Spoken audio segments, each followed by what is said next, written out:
I love yellow and purple together. And so for this piece, I'm laying out some Naples yellow, and I'm also going to use some prism violet.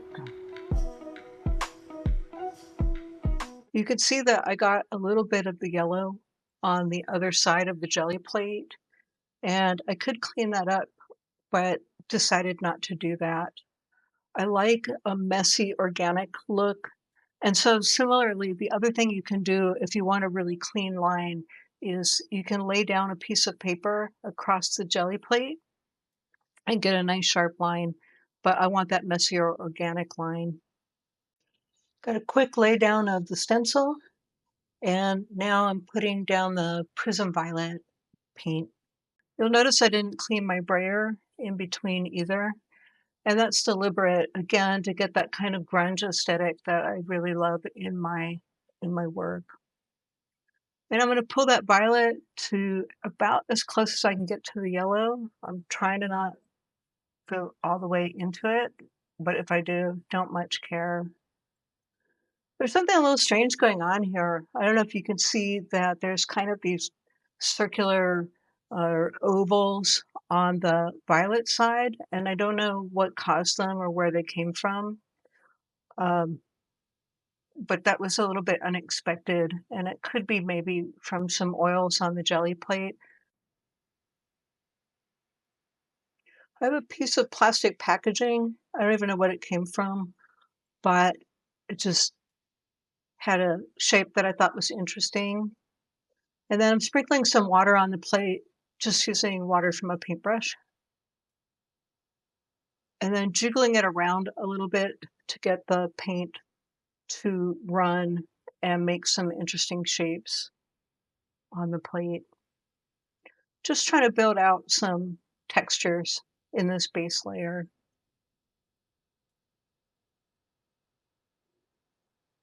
Going to add a little bit more of the stencil over top. This time I'm going to make it a little bit deeper. I don't want to get that purple paint on there, so going for a different roller.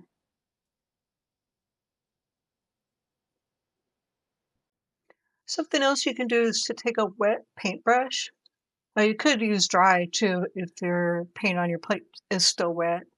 And I'm just making some lines and some marks, not really thinking about it too terribly much. But again, just bringing some more texture to the plate. Now that the bottom layer is completely dry, I'm adding some Payne's Gray.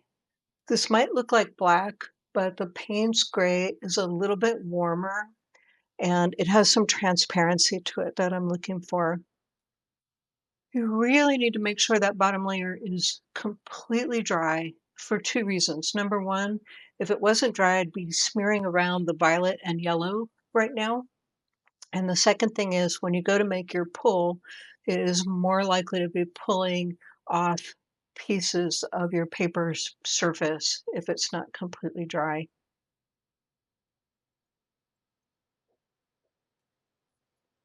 So in laying down the paper, you don't want to lay it down and then just pull it up. Aside from burnishing, it needs a couple of minutes when you've got multiple layers for that bottom layer to kind of adhere. It seems like it adheres to the top layer. And then when you go to pull it off, both layers are going to come up together. So it's not shown here, but I let that sit for about 2 minutes. And now I'm very carefully pulling it apart. I've speeded this up because it took probably at least 10 minutes, maybe 15, possibly longer, to be ever so careful pulling it up. This is a time where you could have a really wonderful piece that you love, or you could have a piece that has ripped off bits of paper on it. Turning the Gelli plate upside down can help. I don't have any large square stencils, and I happened to just have a piece of magazine paper that I had used to clean off my brayer, and I cut a square in it and I'm using it as a stencil. This isn't something that you'd be able to use over and over again necessarily, and you do have to be careful around the edges, but for what I wanted, it worked just fine. And what I'm doing here is I just want some light purple squares over top of the yellow ochre part of my piece.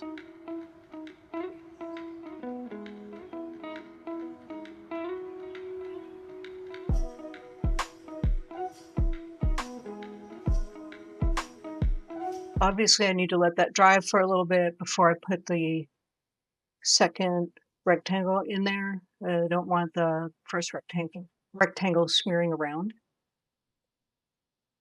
And just a little bit more. I keep calling it purple, but technically the color is prism violet. It's a beautiful color. I really love this color so much.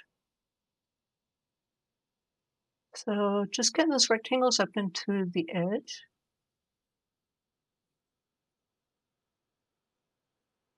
And I've got two nice rectangular shapes to add to my print.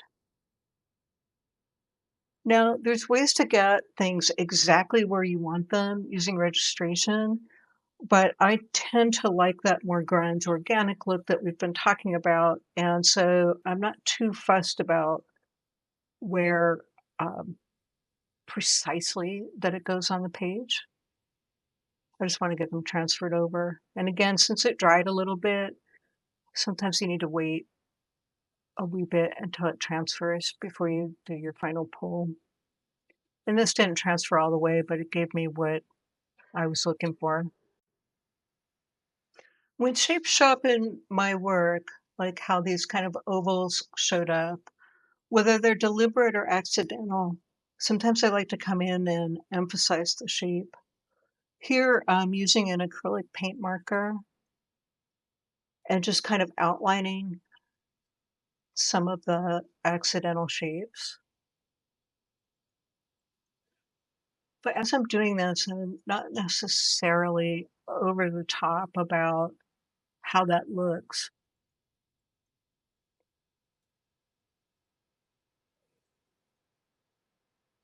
So I'm adding a little bit more to the lines, and I could go in there and really just start outlining everything, but I'm feeling like I want to add something new to the shapes that are here. I tried some vertical lines.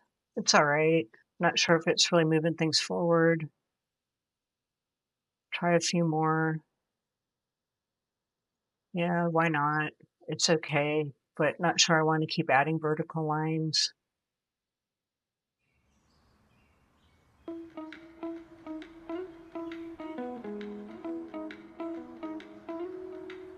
So decide to just start adding more circles to it.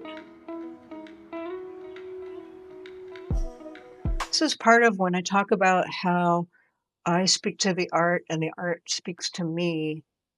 Sometimes not necessarily captured on video, but if you just wait a few moments and either touch the paper with your hands or just spend a moment and let it speak to you about where it wants to go and do that thing, really interesting things can happen.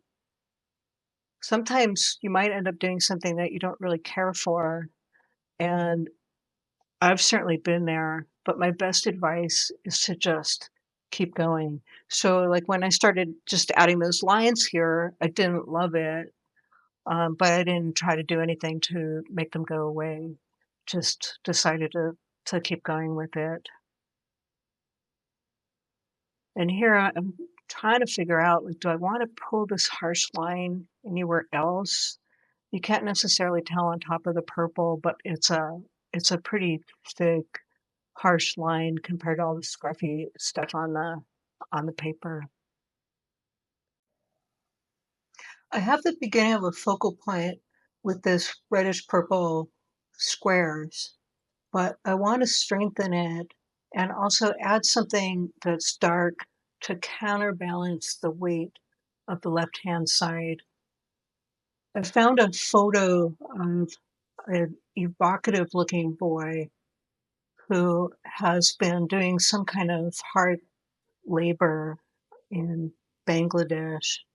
And I just thought his face was intense looking, so I'm adding him here. And I still feel like the piece is not balanced, and I want to strengthen the rectangular areas by adding some lines. The first thing I'm trying is my Stabilo pencil, which is brown.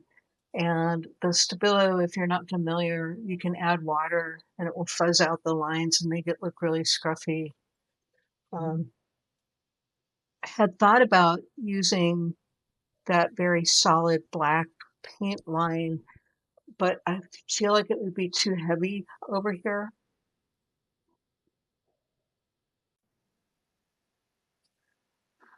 I'm liking that the additional lines are adding more weight to this right side, but I also want to connect them up a little bit. And so I'm extending some of the lines over into the purple area.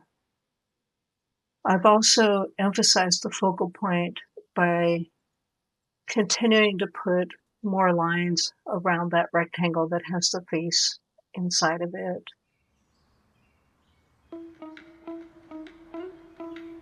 This is getting pretty close to being wrapped up. Sometimes I need a day or three to think about whether I want to continue moving it forward. But let me know what you think. Drop a comment, hit the like button, and don't forget to subscribe.